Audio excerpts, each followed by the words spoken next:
Hello, everybody. Welcome to Broadway Before Bedtime. I'm Yair. And I'm Remy.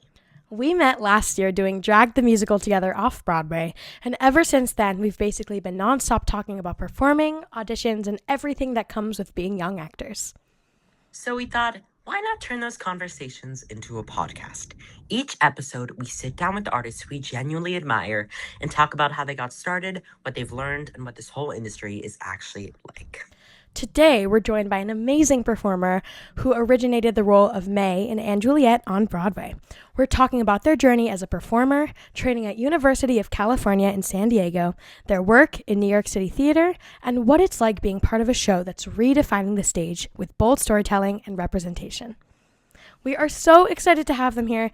Please welcome Justin David Sullivan. Broadway Before Bedtime With Yair and Remy. Hello. Hi. Hi guys, how's it going? It's going great. We're so excited to have you. You've truly at this already. You've truly been like a role model for both of us. So we are so grateful to have you here. So much. I appreciate that. And likewise to you. I remember seeing you, I think it was Yair, you were on in Drag the Musical, and I got to see it and meet you both at the stage door after. And that was such a special night for me. That show was so amazing and just inspiring. So the feeling is so mutual. Thank That you. was seriously maybe one of my favorite memories. No, we were so excited when we saw that you were there. The concept of you being behind, Please, it was insane. And also, you've been one of the very first people we reached out to about this. We are very excited to have you. I'm so lucky. This is going to be a smash hit, and I will be tuning in every night before bedtime. Word. So let's jump in. Let's go. So let's start from the very beginning. I want to hear what sparked your interest in performing in general. Absolutely. So probably similar to both of you, I came out of the womb belting a high C, and I would put on little shows in my backyard for my family. I actually had my parents, my dad, get a big piece of wood that I painted and turned into a stage. I had a backdrop with streamers. It was a full show. Remy has a thing like that in his house. He has exactly. Stop! I'm obsessed. If you scroll on my Instagram, I will be doing a deep dive. Enough. There's a video of me in COVID reenacting Shrek the Musical with the ba-da-da-da. But we are one of we are. And me and Yair have now made our own show, and we do perform it at that when he comes to New York. Yes. So. Period. Well, please get me on the list for comps. I'm trying to see. It's the hottest chicken in town. Justin, you're in it. Okay. Period. I don't think Sorry. you know, but you're in it. Hey, I didn't. Oh my God! Yes. No. No contract. No, it's not even funny. We have a show that's coming to the Majestic in the fall, and you're in it. Breaking Broadway tea. I am so Sweaty Oracle. I've said it first. Yeah. Mention, yes. No, but literally so much fun. I had a whole stage set up, and I would force my little sister and her friends to join me. I was director. I wore all the hats. Okay. Period. And I was kind of a little bit sheltered growing up. I was actually homeschooled from preschool to 8th grade, so I didn't have an arts curriculum or wow. I feel a lot of theater kids start doing theater when they're pretty young, doing youth theater productions. That wasn't the case for me, but it was just a natural instinct and calling that I felt drawn to since I was very young. And then I saw the first High School Musical movie on Disney Channel, sitting right in front of my TV with the biggest smile on my face. And I was like, that's it. That's the thing that I love to do. How do I be a part of something like that? And that kind of set me off on a journey of more singing and dancing and acting and costumes and makeup and all of the things that come with it. And when I was in high school, I actually went to a public high school that had a theater program. And my sophomore year, I auditioned for my first musical, which was Little Shop of Horrors, and the rest is history. I became obsessed, just like the both of you. And yeah, it is such a fun and joyous memory when I think back of like the little version of me and imagine, like would probably be best friends with both of you. Let's be honest. And we would be doing shows and we would be getting our numbers together. And yeah, so I love that. And I love that you both have such an amazing platform of other kids who look up to you and want to do the same Aw. thing. And I also, Aw. when I was doing my research, I saw on your website that you did a show of High School Musical. Yes, I did. Who My did you senior play? year in high school, I played Sharpay. I'm just kidding. I wish.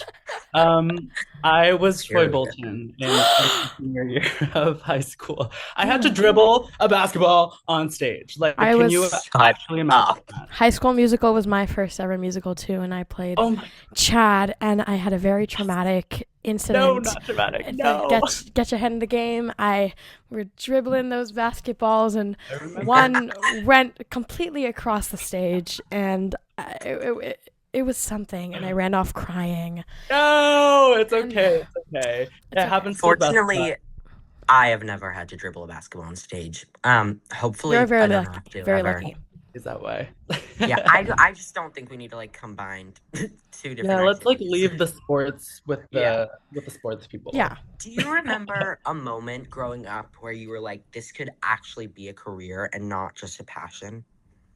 Like I feel like when I was young, like theater was an entirely different landscape. Like this Mm, was pre-Hamilton, pre-Dear Evan Hansen. Like there weren't as many contemporary shows that Totally. like were showcasing uh, an array of diverse people. So it always felt a little bit like I don't know if I can do this thing because like I don't see anyone like me doing it. And once I was a little bit older, later in high school, and those sorts of shows started coming out and becoming popular in the mainstream, I that was the turning point for me when I saw, people like George Salazar on Broadway. And I was like, mm, wow, like he's ah, different. Like he's so cool and funny and unique and brown like me and doesn't sound like a Disney prince. I mean he can, but like mhm, he has like a unique voice right. Totally. and that sort of really is what set me off into wanting to dream to pursue a career in this crazy industry. Yeah. Who were what was so you said Little Shop was your first show ever. Before Yes. that, did you do dance? Did you do singing? Did you do acting? Or I think was that your first experience for Before you? a Little Shop, I was in one dance class. Okay. It was a beginning hip hop class, and which Me sounds too. fun, Me but too. every class ended with a freestyle break dancing and everyone sit in a circle and everyone has to go up and do a freestyle dance. So I never went back. Obviously, I think that is traumatizing. No matter what age you are, Yeah. that is just a nightmare. Especially for someone who's like, homeschooled and still coming out of their shell. But I actually did enjoy the class and I gave it my 110%, but I felt like it was time to be on to bigger and better things. Yeah. Do you still dance a lot or no? I don't consider myself a dancer, Uh-huh. but I am obsessed with dancers. I think it is the most impressive thing in the entire So world to be impressive. able to move your body like that. Like technically we all should be able to do that because it's like it's just their body, but I definitely sure as hell cannot. So Yeah. it's just so inspiring to me. And I think it's such a fun way to shake off any stress or any anxiety or Mhm. worry.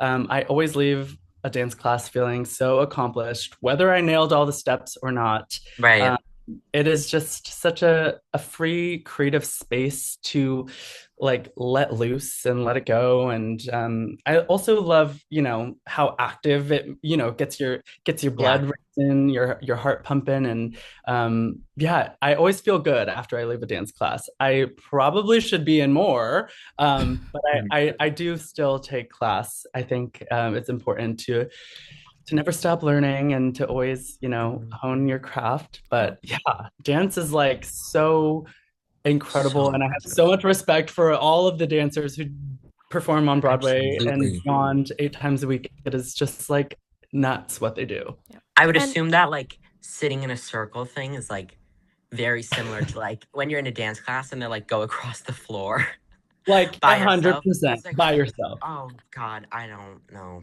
Don't. Yes, yes, absolutely. It was very that. But it didn't stop me. Like I was like, you know what? This is what I love to do.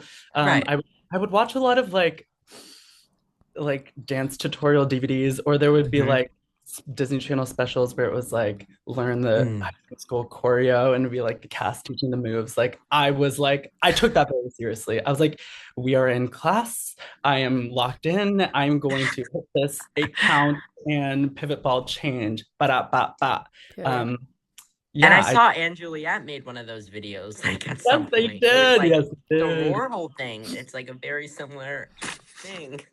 It really is, exactly. Give us a little ga ga ga. Yeah. It's iconic. Iconic. I live for it.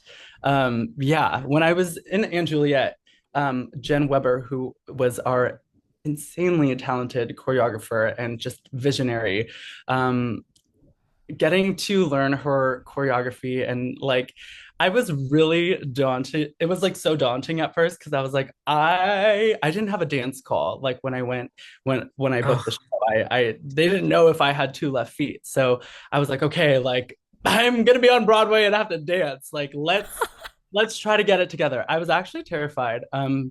But she had so much faith in me and all of us and led with so much like just joy and confidence, and all of it stemmed from storytelling. And when I was in high school, I felt like my school was very, I want to say scrappy. Like we were very much so like storytellers. It wasn't like technicians who were like kicking in your mm, face. I mean, there Yeah. definitely were some of them, but the majority of us were just kids that loved theater. And so that is kind of like my bread and butter of like how to tell story and sell it through other things than just being a technically fierce dancer. I think that has definitely followed me throughout my career. Just that mindset of like, um, do the best you can, obviously, and learn the steps, but also like as long as you're giving it your all and telling the story, then that's all that matters. The audience is going to feel it emulating from you. It's not about hitting the right steps at the right time. It's about the energy and the love and the passion that's emulating from the energy that you're exerting up there. Totally. And I think that's the difference. So yeah, it was definitely scary at first, but I feel like as long as you remember that, you're golden. And I want to hear this from you. So I started doing online school last year for drag, and you said you did homeschool from kindergarten to eighth Eighth grade. grade. Yes, Tell that's me right. about that. How did you like doing homeschool? Did you like it, or were you not the biggest fan? Well, I think that Did it, like I come from a big family. I'm half Mexican, half Korean, so like a lot of my family on my Mexican side, they were all homeschooled too. And so it really felt like it was just the norm to me growing up. Like it Sure. was like everyone I knew was homeschooled. But come to find out that was definitely not the case. But I think I enjoyed the flexibility of it. I mean, there were certain aspects Me that too. were challenging, like not having that social stimulation, not having, the structure that a traditional classroom setting might give you, and also programming. Even there's so many incredible teachers in the world, and I feel like a younger version of me really could have benefited from that. However, I think all in all, I'm grateful for the experience. It made me who I am today. And I think it makes me different. I think that it has definitely shaped my perspective on life and the world. And yeah, my childhood was tricky. I grew up in a very um, conservative household, and I was homeschooled for like not for fun acting reasons, but for like more so like mhm. religious conservative reasons. So at sometimes it did feel like debilitating and a little bit like I was, I don't know, yeah, I would say debilitating. It was just a little bit, not like I was locked in a cage or anything, but Yeah. like, I don't know. I felt like Ariel when I was little. I was like, I want to see Oof. the human world. I want to be part of the world. And I got there. Okay, she got her fins, but I think it was. I'm so grateful that that was my journey, and I wouldn't change a thing about it because, like I said, it made me who I am today. And yeah, it's kind of a crazy Sweet. story. So Yeah. Okay. So let's talk about college. yes, So you went to the University of California in San Diego, and then yes, you studied marketing, media yes, production, and then acting. that's Tell me right. about that because how did you find out that you love to do that? Okay, yeah, totally. Well, to be honest, it wasn't necessarily a choice that I made based off of my passion. It was more so I wanted to get a degree in something that I knew could help me land a job. I was Totally. the first person in my family to pursue higher education, including both my parents. So it was like a big deal that I was going off to college. Started at community college, took all like the general classes while I was figuring out what I wanted to do. And this was also around the same time that I was starting to feel like this industry is turning, it's changing. There are people like me in all of the hit shows, and there's like full on pop music, contemporary musicals coming down the pipeline, and I felt like maybe I had a shot. But even still, I knew I grew up in on the opposite side of the globe, it feels like, but the opposite side of the country, in LA, and I knew I had to get myself to New York one way or another. So I decided to go a more academic route for my degree, so that hopefully that could help me, land a job. And I also minored in theater and acting, so I could take all of those classes as well. So it was kind of like a very strategic decision for me to get that Mm. degree. And I'm honestly so grateful that I did because I found myself to be so, so, so passionate about what I was learning about, in my communication studies. That's what my degree is in. Communications was emphasis in marketing, media production.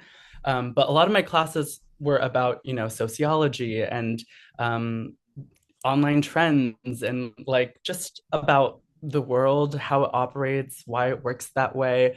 Um, and it really shaped who I was as a person. It really helped me develop my values, my core values and beliefs, which I think are so essential for being the best artist that you can be, is to have um, things that you care about, things that make you who you are. So yes, I'm so grateful that I studied communications.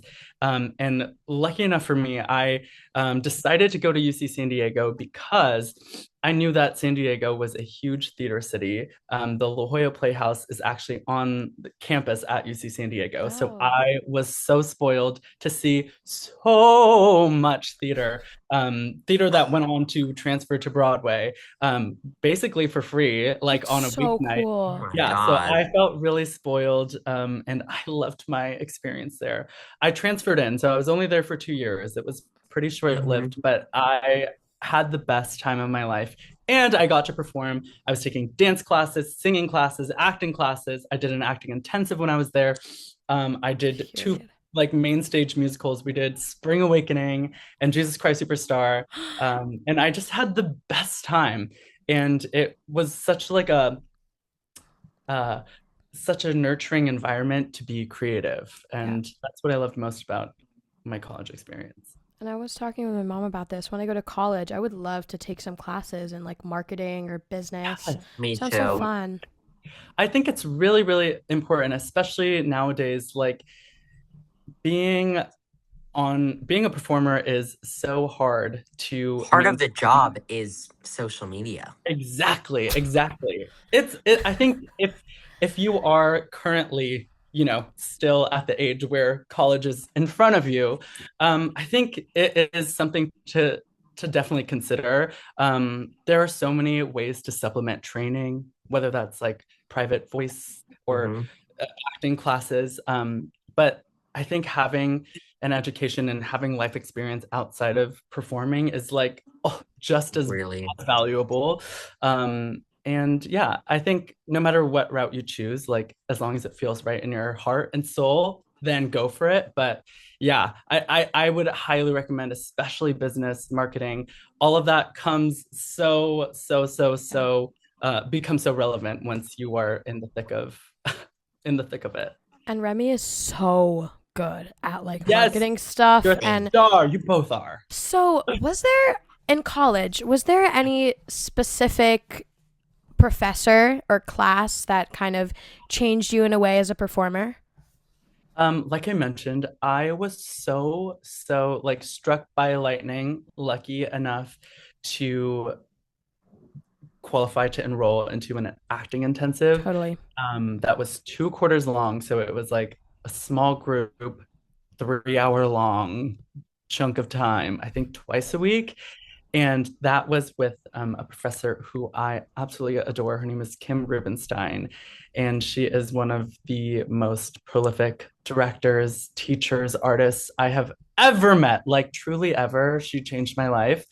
And I think it was, gosh, the first time I had ever felt seen by someone who was, I don't know, mentoring me, coaching me, helping me. Oh, She cast me as Blanche Dubois in A Streetcar Named Desire for our class assignment. She cast me in Angels of America as um, what are their names? Not Pryor, the other one. Anyway, just like iconic queer roles that Yeah. I that never crossed my desk, like that I didn't even know existed in high school and before that.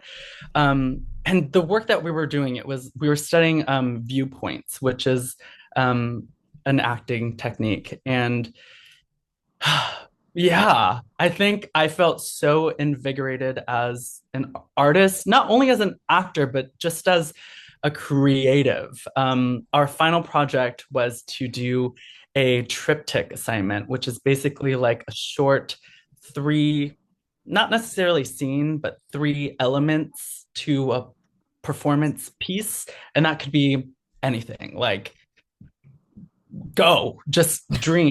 It could be immersive, it could be site specific, it could be whatever you want it to be. And um my gosh, that was really the coolest class I've ever taken. Like we were that's so all so sweet. vulnerable.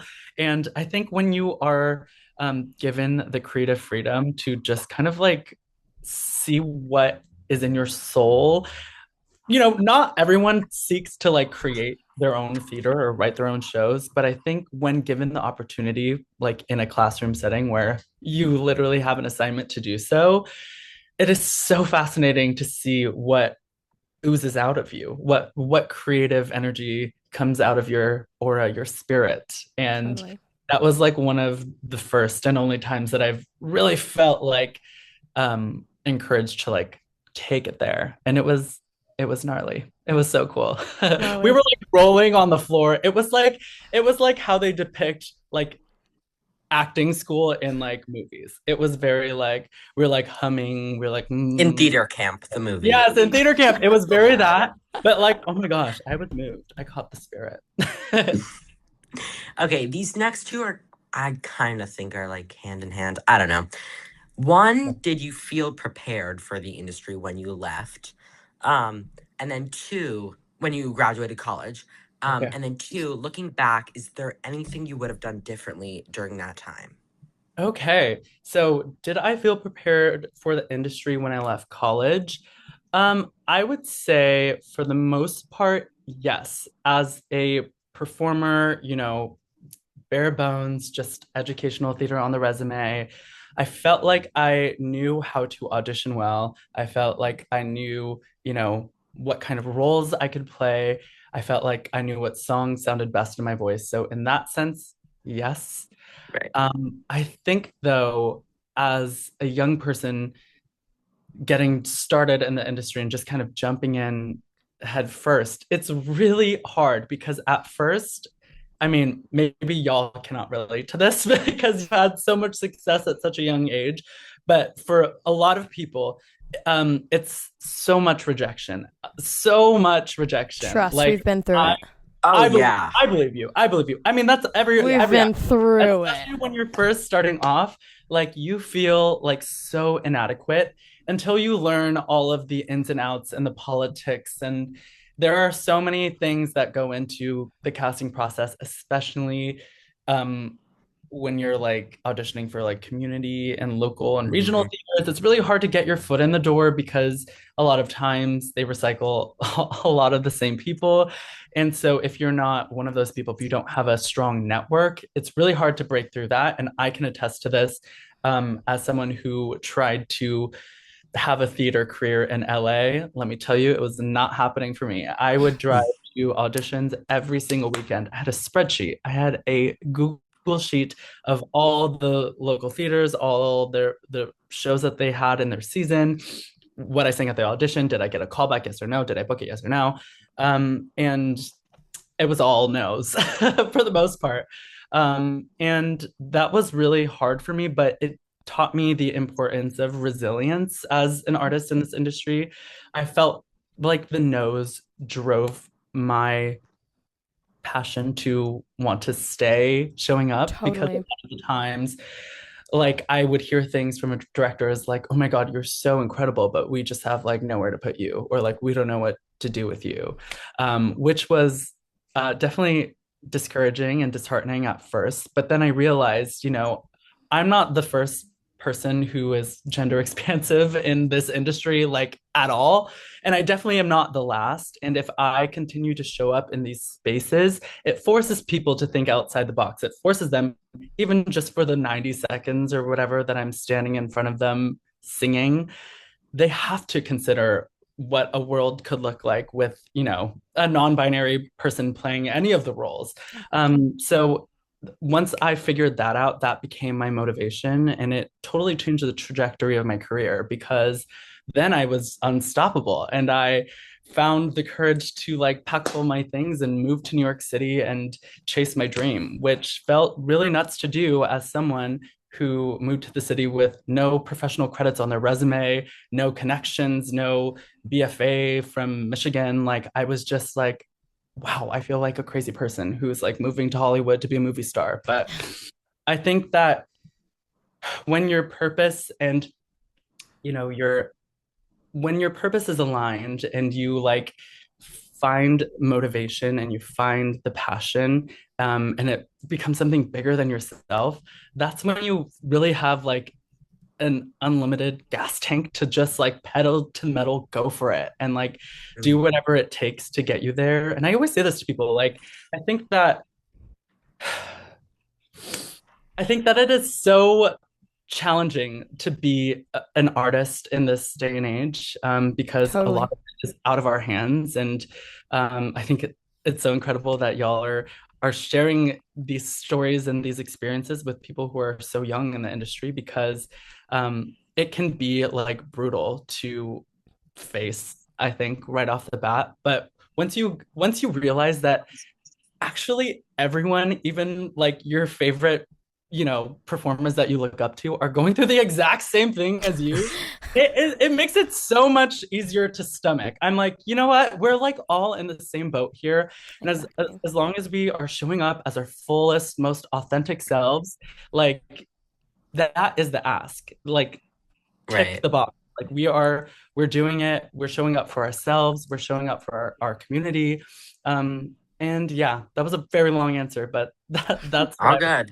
I both me and Yair have been so lucky to be able to like work so young. But like after doing like drag, which was like my first show like over 2 months run, um, there are some things that you just literally I can't imagine you could teach. Like I haven't attended college yet, but like work schedule on Broadway, it's just like a major and half a minor. Like it's like it's all Literally. Babe, it's a insane. doctorate. It's a doctorate. Literally. I'm curious to hear, like, from PhD. you both. Yes, it's a PhD, baby. From both of you, like, what was like the biggest takeaway or the thing that like surprised you the most about like working such a grueling schedule at such a young age? Like, I know y'all were splitting the role, but even We still, both had to I be think there. having to be on call, having to be, having to have the same experience that all of, your adult co-stars are having, and like the same work schedule, being so young. Like, what did you learn? What takeaways did you have? Oh, Remy, would you like to? Yeah, I'm like kind of. I actually passionate about love this when one. people do this. These past few interviews, So, people have the been best. flipping our questions around, and I love it I'm so so curious. much. I'm so curious. We I mean, you really both are appreciate so it. incredible, and like I'm inspired by you. So I genuinely just want to know. We I feel like we've maybe talked about this, but I think like both of us collectively, being a child actor is such a different experience than working as an adult, because we like to think that we made very close friendships with a lot of the people on that show, a lot of the queens, all that stuff. But when you think about it, we are children and they are adults. And it's like we can't go to the club with them on a Friday night after a show. I have school in the morning. So in that sense, it was kind of difficult, honestly, because it wasn't like we truly made a friendship with them. Like we weren't like their friends. It was almost like they were always our like, I don't know, Colleagues. our colleagues, parents, Totally. if you will.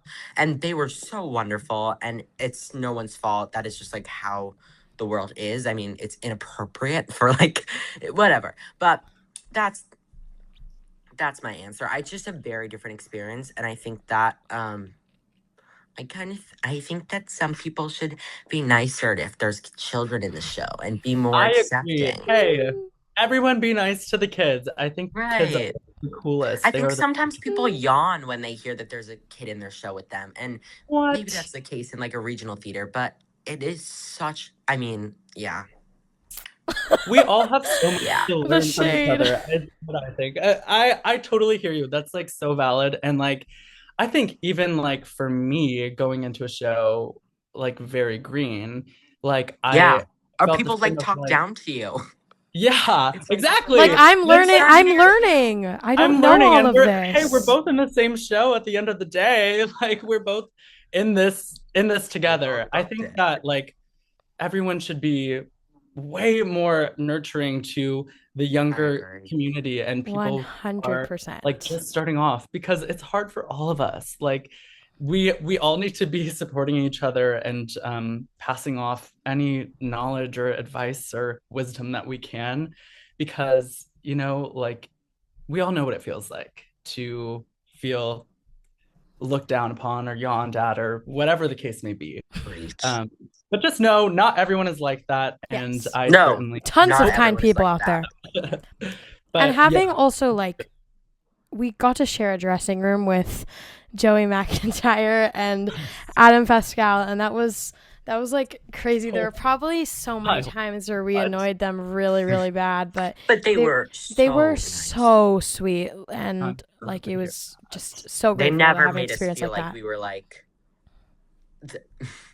no shade, but they never made us feel like that. Good. I'm so glad to hear that. And you both are stars. But we love our whole cast. We love everybody in this industry, and I'm not throwing shade Everyone. anywhere. And It's sorry, not shade. It's, just wanted to put that out there. I love you true. all. It's the truth. That's your experience, and that's what you take away from it. Then that is so valid. And maybe these people need to hear it. Like, hey, be nice. Yeah. Be nice to people. I think that is true for everyone. Like Everyone. we can all be Everyone. kinder. We can all have more grace and understanding and lift each other up. Yeah. Okay, So, let's talk about let's talk about Anne Juliet. Before we get started, I have a quick Anne Juliet story, because ever since I saw that show, everything has become really full circle. I have just like a quick video that I'm going to share my screen. And for the people listening, Just we'll narrate it. We'll narrate it. So this is a video of me and Justin David Sullivan at the Anne Juliet stage door in June or July of 2024 with one of my close friends, Rebecca, and Look at you! I was so baby. It's crazy. Oh, baby. um, and after we left that stage door, my mom, she was like, could you see yourself doing that every night, like signing signatures? And I was like, I think I could maybe one day. Maybe. And then less than a year. And then like maybe like a month and a half later, I got drag. And then you came to see the show. And I Yes. got to Well, I see, don't know if you remember this, but after we met, so that must have been the first time we met, but we yeah. met after on the street, like in Yes. the Oh my kitchen. And God. I was like, My oh my mom, God, I my know who you mom, are. we were Yeah, walking by and you were sitting at this restaurant that had like a window out there.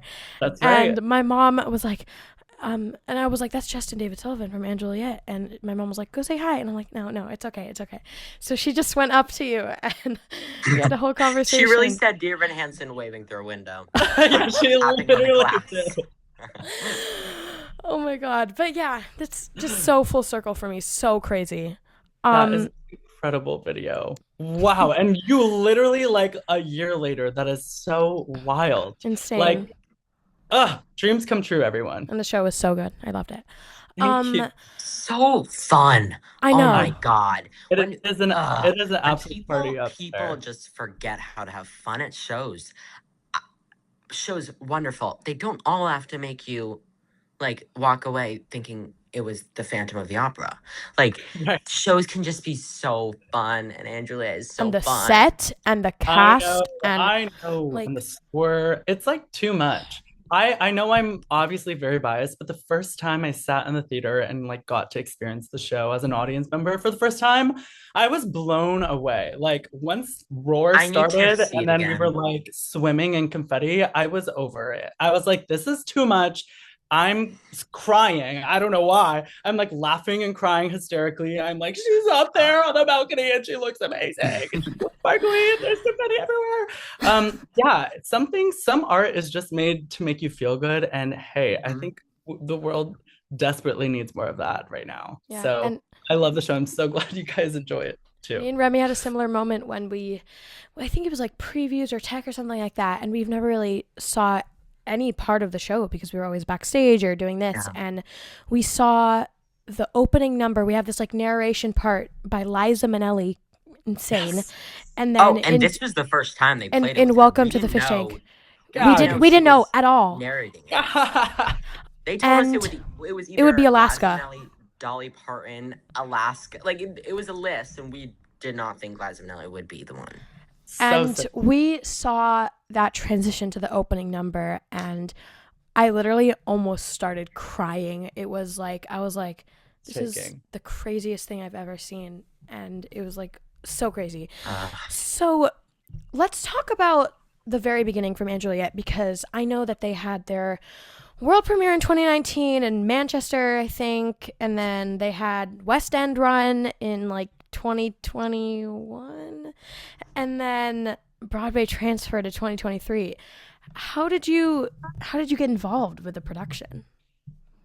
Yeah, so I had heard about and Juliet in the fall of 2019 when it opened on the West End. I actually had a friend who was visiting London and saw the show, texted me at intermission, was like, yo, there's this new show. It's called and Juliet. It's like a pop musical. There's a role in the show that is perfect for you. Like if it ever comes to the States, you need to go in for it. So I was like, okay, word, noted.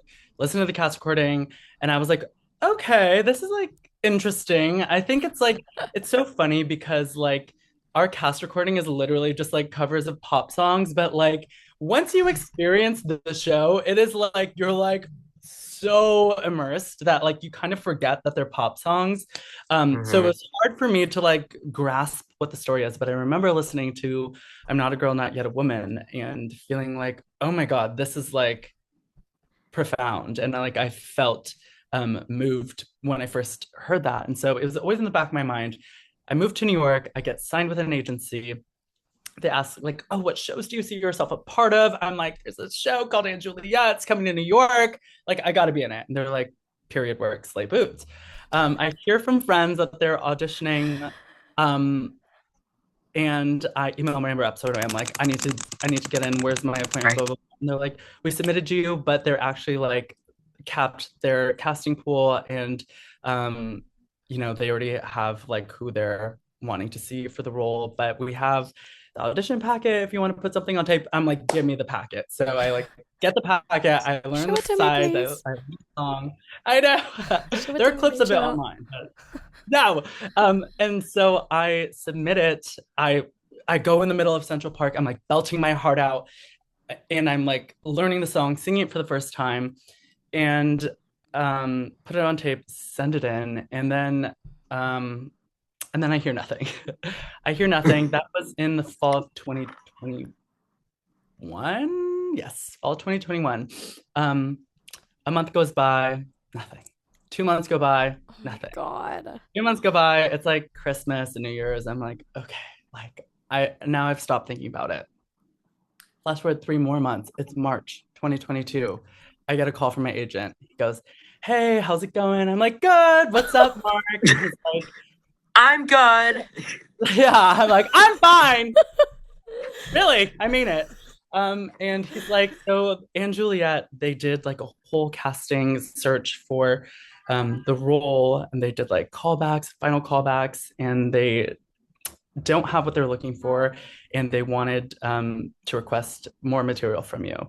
And I instantly started crying because I was like, "Oh, this is it. This is my chance. This is my shot. This is my ticket. This is it. Like I can't mess up now." So I lock in. It's all the material from the show. I'm invited to a work session with the associate director, which is basically like it's like a Zoom or like an in-person, and they actually like help coach you through the material, all the Brilliant. songs, all the scenes. They I read had it. one of those for drag, but Yeah, it they're was in so person. helpful. Okay, in So person. Yeah. helpful. They're like my favorite parts of the audition because you can ask any, obviously with like new shows, it's hard to understand the Yeah. context sometimes. And And like they don't like feel like real. So that's like a yeah, moment where you can yeah, it's finally kind of like like, see them yeah, as people. Yeah. exactly, Totally. exactly. They can watch how you work and how you take Yeah. feedback. They're my favorite. Please, casting directors, do more work Yeah. sessions. I did a work session. I loved it so much. I did a show in Atlanta, and when I was in the callbacks, like they were like, "Hey, let's do this quickly." And I met with the director and the composer, and we just worked, and it was so much fun. Yeah, And then I did another callback, and I walked in, and I was like, "Hey, like how are you?" you feel so confident after, Yeah, right? Like, Yeah. yeah, like I got this. I don't have any questions. Like I know what you're looking for. Yes. I know how to deliver it. Like it simplifies everything. amazing. Like, oh. So I was lucky enough to have one of those, and I think that really did change the game for me. Then I had one in-person audition. My opposite, Philippe Arroyo, was already cast in the role, so he was actually in the room reading and singing with everyone they were calling in. Oh wow. And I didn't know that until I got there, which was like also nerve-wracking because I was like, oh my God. And I do all the things. And when I tell you, like, I walked into that room and I never felt so grounded before. Like I was so like calm, at peace, which is not how I usually am. But I felt like that was a good sign that like, I wasn't overthinking it. I was just present, and I was just bearing my soul up there, and I felt so supported. The team was so kind. And 2 days later, I got a Zoom appointment with our director who lives in London. And we chat for like what felt like hours, but it was like 30 minutes. And he's just asking me questions. And he's like, at the end of the meeting, he's like, "Do you have any more questions for me?" I'm like, "No, like, did I get it though?" And he's like, so I'm like, "No, like, no, but thanks for chatting. Like, this was so nice to hear from you." And he's Oh, like, "Well, great. Well, if you're interested, like, we'd love for you to do it." And I'm like, "What?" And I literally like sobbed, fell to my knees. And Oh, that that was, is so special. I yeah, it love hearing was, stuff it like this. was, it was.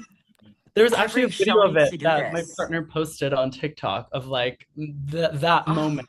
And actually so funny. So many people come up to me and they're like, "Oh my gosh, I saw you book your dream role on TikTok from your partner's TikTok account." But yeah, it was like the best moment of my entire life, hands down. if only they aw. did that in every show. They Oh, that should, is. They should. because it is like that. Like those It is videos that. of Ariana and Cynthia getting on that Zoom meeting for Ah, Wicked, like perfect. It is. so good. I just love those It's moments. magic. It's magic. I mean, that is like exactly. It doesn't matter who is in the video. Like, you know what that feels like. Like you can imagine it as a fellow actor performer. We get so many no's. So like those rare yeses, especially when it's like really aligned and like Recorded. yeah, recorded. Um, Yeah. they're special. So that's how I got involved with Anne and Juliet. Work. Wow. So May is like such an incredible, complex character, so important. How did you approach building the character from the ground up? Did you look to previous performers who played May? Did you want to do something new? Yeah. So our director, Luke Shepard, by the way, he is such an incredible, kind, genuine, warm, like caring, nurturing director. Like I could not have asked for a better first like Broadway director. And I think this was his first Broadway transfer as well. So it was like new for all of us in the room, which Oh, created such a magical energy. Like there were like so many of us making our Broadway debuts, and we were all just so young and so scared and so excited for everything that was to come. But he was very, very, very determined for me to not look at any like other source material. He wanted it all to come hmm. from me and my experiences. Wow. And I think that is something that not everyone gets the opportunity to do, but especially in a role like this, I am so grateful that they were so um, nurturing and understanding of how important it is to do this role justice and to tell this story the way it's meant to be told. And a lot of that came from conversations between Luke and the writer David Westreed and I, kind of shaping the character. And there were definitely some disagreements and definitely some pushback from everyone. But I think that where we all landed, is a place that I feel really content with and really proud to have had a part in creating. And I think it's a really special character that so many people can resonate with and look up to, and hopefully inspire them to originate similar roles or different roles that resonate with them in other ways that just like so beautifully showcase the humanity of all people and identities. So yeah, Yeah. it was really, really special for sure. So speaking about that, what was it like seeing the audience responses like being so amazing, especially from queer and non-binary fans?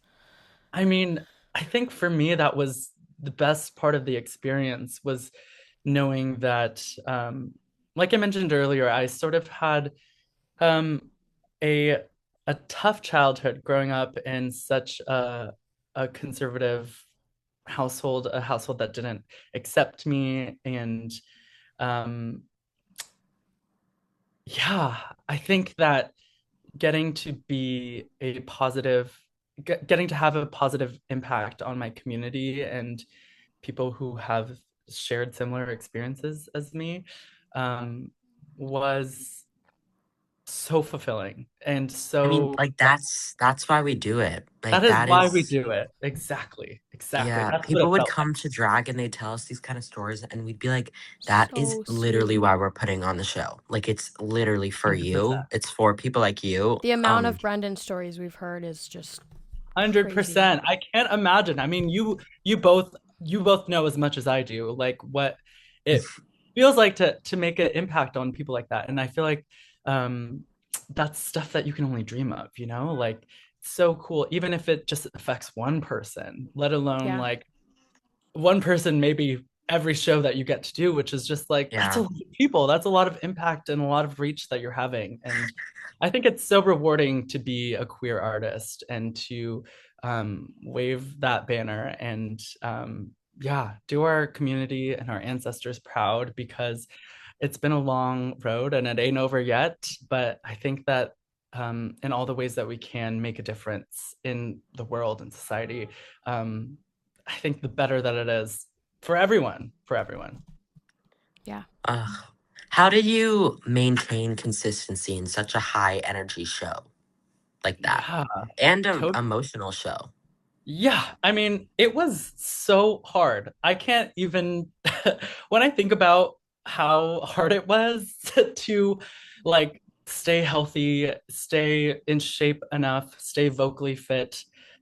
Um, how do you do it? You pray. I don't know, you hope and dream. You drink a You lot of hope, you caffeine. dream, you pray, You and you hope get and your dream way. and pray, and you just like cry when it doesn't happen, and you just keep on going. I mean, I don't think that there's like a secret sauce to it other than a lot of diligence and um, yeah, you just have to learn how to train like an athlete and to really take it seriously. There were so many things that I had to miss out on, so many things that I had to say no to because Hmm. I needed to recharge my batteries, because I needed to not be in a loud environment, because I needed to, Yeah. stay healthy and not get sick, not be in a room full of germs. And it was definitely isolating at times. It's hard. It's a huge sacrifice when you have to be on Huge. 6 out of 7 days a week, 8 shows a week. Um, and yeah, I have so much respect to anyone who is brave enough to sign up for something as rigorous as that, because it really is a sacrifice. And I wish more people realize that. I think for most people, they go off and see a show. That's one night of their week, and Yeah. they never, I mean, maybe they love it, maybe they hate it, but they don't usually like think about it again. But like whether you think about it or not, those same people at any given moment on any given day, snowstorm, blizzard, rain, thunder, heat wave, they're on stage doing it all over again. And it feels nuts. It feels nuts, and it sounds nuts because it is nuts. And I think it's incredible what we do. Yeah. And I also have crazy story about that. It was I think it was like a Saturday or a Sunday double show day.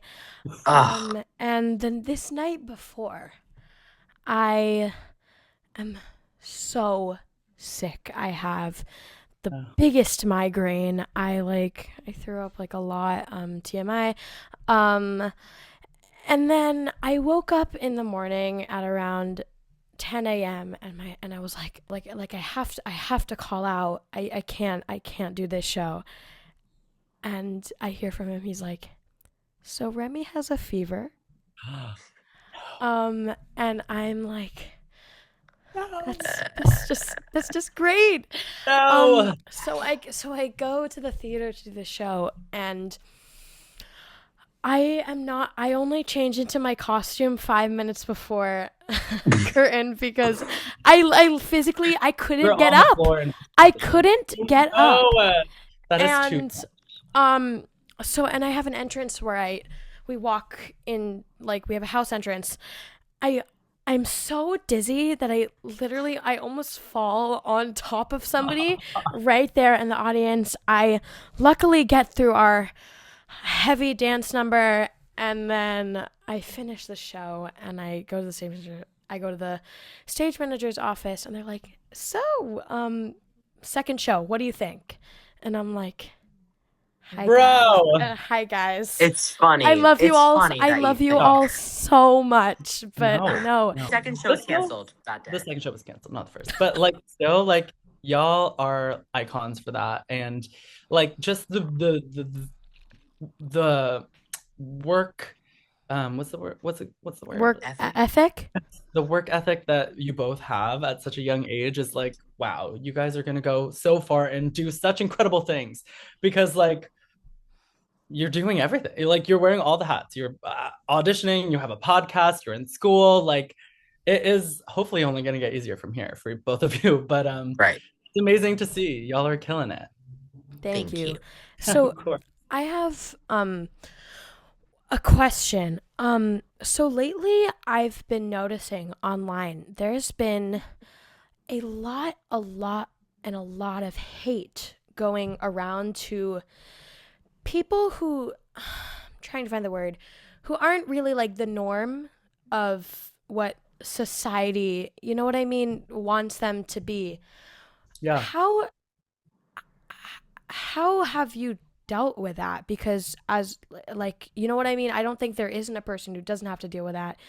But totally. what do you think about that? Because on me it's been Yeah. And hard. like, also, before we say this question, because this is like very important, um, you are doing it on such a large scale and you are like such a role model. Like the whole Oh, thing with like the Tony Awards, I'm sure that was a whole thing, but like it really means a lot to a lot of people and it's so brave. And yeah, thank you so much for saying that. I really appreciate it. And I feel the same about both of you. So it helps to know thank you. that I'm not alone, first and foremost. No. And I would say I recently saw a another off-Broadway musical comedy that I absolutely adored, which is Bigfoot.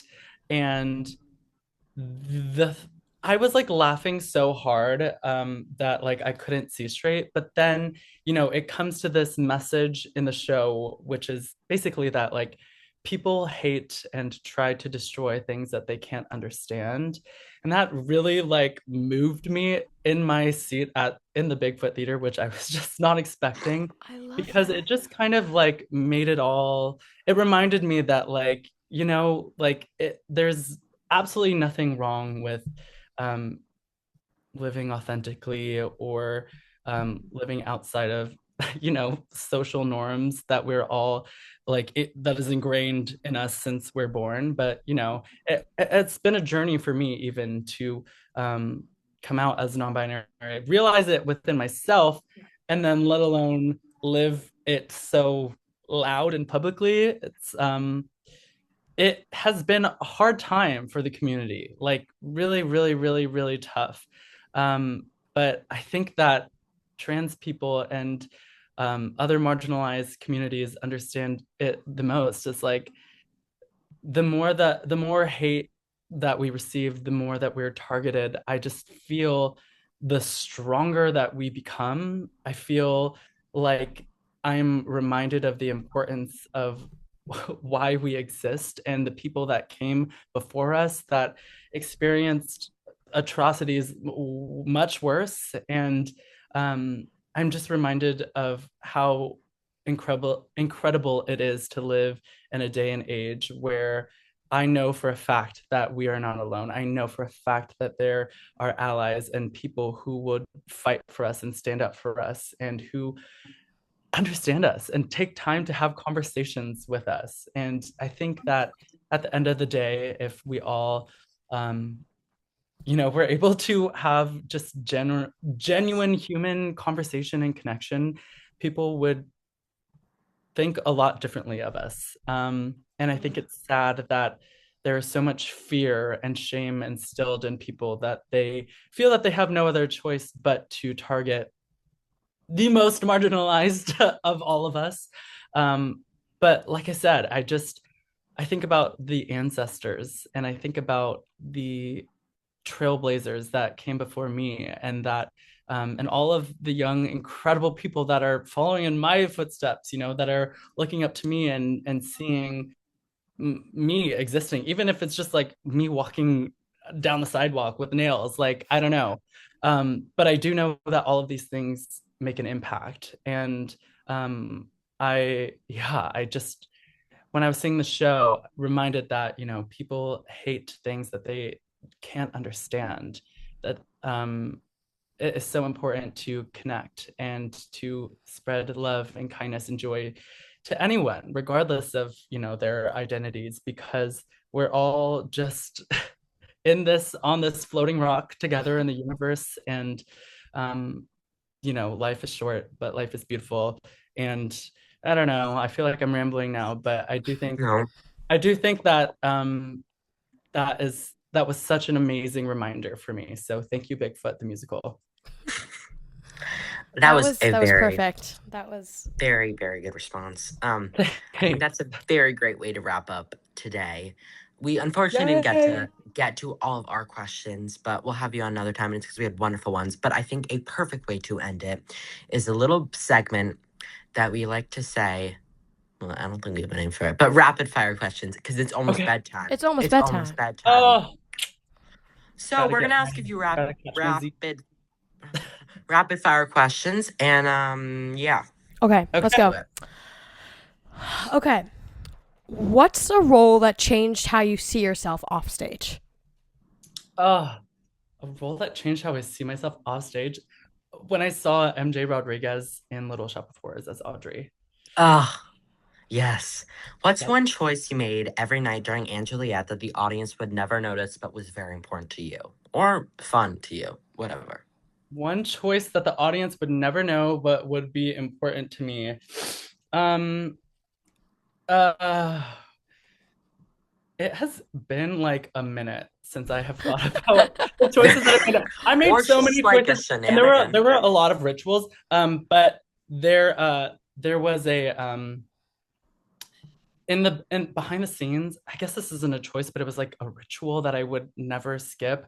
And it said, and I wrote it like I entrance behind like a big sliding thing, and it's like black black plywood, and it was like glow in the dark Sharpies all over it.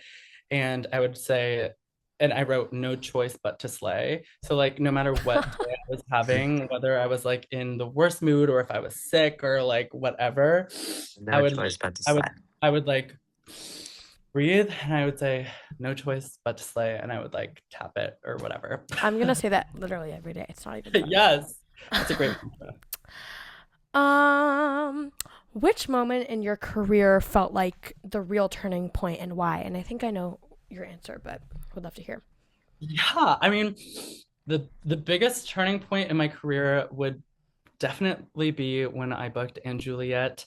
I think that I really got to share my story with so many people, and I'm so grateful that that show gave me a platform and a chance to let the world get to know me a little bit better, and put a face to another, trans non-binary person. I think that's always helpful.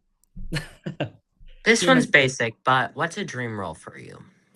A dream role, I would love, okay, I'm gonna give you three. I would love to play Vanessa in the Heights. I just resonate so much. Elevated train ride. Yes! I love that song. And I resonate so much with her passion and her drive and her, need to dream bigger and strive for more. That whole show, I would play anything in that. I would also love to play Audrey in Little Shop of Horrors. Okay, I said it. Sure. I said it 100,000 times. Hopefully it'll come true. And lastly, I need to play Angel in Rent someday. I think she's just living and living inside of me, and I can't wait for that to happen. Yes. Okay, I know my answer for this one. Coolest person to stop by & Juliet. Oh, definitely Remy and Yair. Come on. Oh. I was screaming. I was Guys, I'm honored. The coolest person to stop by & Juliet, besides the host of Broadway Before Bedtime, the podcast, the series, the musical, naturally, would probably have to be Kenny Ortega. I was so starstruck.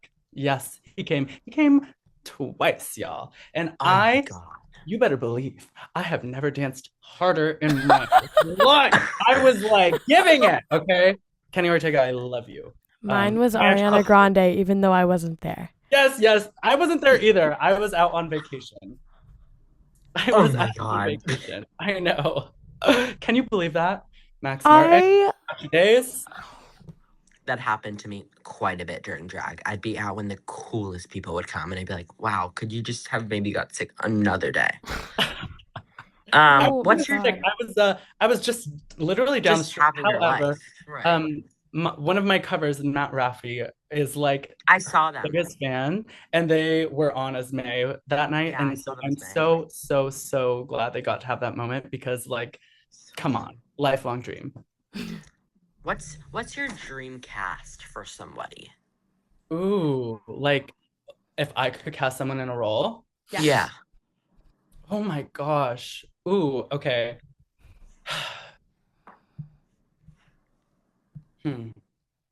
Dreamcast. Like anybody in the industry? Anybody. Anybody. And this is a hard question because there are a lot of Bernie people in the Chelsea industry. as Okay. May. Bernie Chelsea as May. I don't know. Oh my gosh, wait, this is hard. There are so many people that I would love to see in so many different shows. One of my best friends from the show, her name is Veronica Oteem. She was like the original Lady Capulet. She was a Juliet understudy. She's done Jagged Little Pill, Redwood, another like a bunch of other fierce projects. But I would love to see her play Aida one day, or for her to play Reno Sweeney in Anything Goes. She played it in college.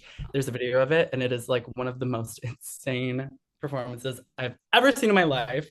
Besides that, gosh, there are so many people who I like, love, and admire. I would love to see Eva Noblezada in everything. Everything Yeah. goes. Everything I feel like she would be goes. so good and maybe Happy Ending. Like I want to see her. Yes. I want to see her as Claire. But then I think there would be a little controversy if Reeve came by. Yeah, well, maybe he could be like the jazz singer. He could be Gil. Sure. Maybe. Would love. Good. Yes. Genuinely would love. Who else? Like I want to keep answering these questions. I'll tell you mine. Okay, tell me. I want to have no clue why Alex Newell has never done Paulette. Oh my God! Yes, give it to me. And he made a whole graphic for this. There's a I whole have cast. No clue why. Vacation Swing, third cover, second cover, first cover. There's everything. I need that. I need that yesterday on my desk. Thank you very much. Okay. I would love to see that. I would love to see Jasmine Amy Rogers as Elle in that production. Oh my God. Yes. I would love to play Pilar or one of the girls. Let's cast Legally Blonde. Okay. Who would be Warner? I feel like okay, wait, can I get my phone? Because I made Jordan Fisher. I don't know. Wait. No, trust me. He genuinely made this thing. Wait. I'm obsessed. Wait. Sorry, I'm not good at the rapid fire of it all. No, it's okay. No, you're good. I also want to share my Into the Woods dream cast after, so. Okay. Okay, so Alex Newell is going to be playing Paulette. And then Mackenzie Kurtz is Elle Woods. Okay, love it. Lacey LaFontaine is Vivian. I'm here for it. And yeah. Taylor Louderman is Brooke Wyndham. Work. Jordan Fisher's Emmett. That would be really yes. Okay, Emmett, yeah. Derek Klena would be Warner. I feel like he looks like Warner. Ryan Nixon would be understudy Paulette and in the ensemble. And Anna Pascal as Professor Callahan. That was kind of a random one, but that would work. And then I don't know how to pronounce her name, but she's just announced as Tracy in the Muni's production of Hairspray. Katie Garrity. As Enid Bates' understudy Paulette. Oh, yes, please, God. She's everything. She was in the Toronto company of Anne Juliet. Oh, I saw this. This. She's amazing. And we have to wrap up soon. Okay. But this is a quick graphic of you in our fake musical. It's actually insane. Me? Yes. Oh, yeah. Wait, what musical is this? This is a musical that hasn't been created yet. But okay. Yes, we were talking about it. But you are in this musical. You're wow, I'm honored. I am so honored. Thank you so much. Wow. Well, this has been truly so much fun. We're so grateful to have you here. Thank you so much for joining us. You were us. literally one of the first people we thought of when we were putting this all together. So we're so happy to hear. Truly starstruck. You are the best. I can't wait to see all the incredible things you both are going to do in your careers, for this podcast to take off, and all of the amazing insights that you're giving to the children for free. Come on. I believe the children are our future. Retweet. Right. And still mad that the I'm Not a Girl, not yet one, whatever the name was, X, I'm Just Brendan never happened, but it's fine, I guess. That was supposed to happen. I need both of you to sing that. I need to hear it. No, trust. We were in talks of making it happen. We want a remix of that song with ours, with you, it would be us. So good. You guys are maybe when we're in the city, we should do a little special edition. Maybe when drag is at New York City Center. Maybe. Yes, encores. Encores. Yeah, I'm there. I'm sad. All right. Well, thank Thank you so you much. so It's time to go much. to bed. Oh, y'all are the best. Thank you so much. Have a good one. Bye. Good night. Good night, everyone. Good night. Good night. Bye. Good night, New York City. With Yair and Remy.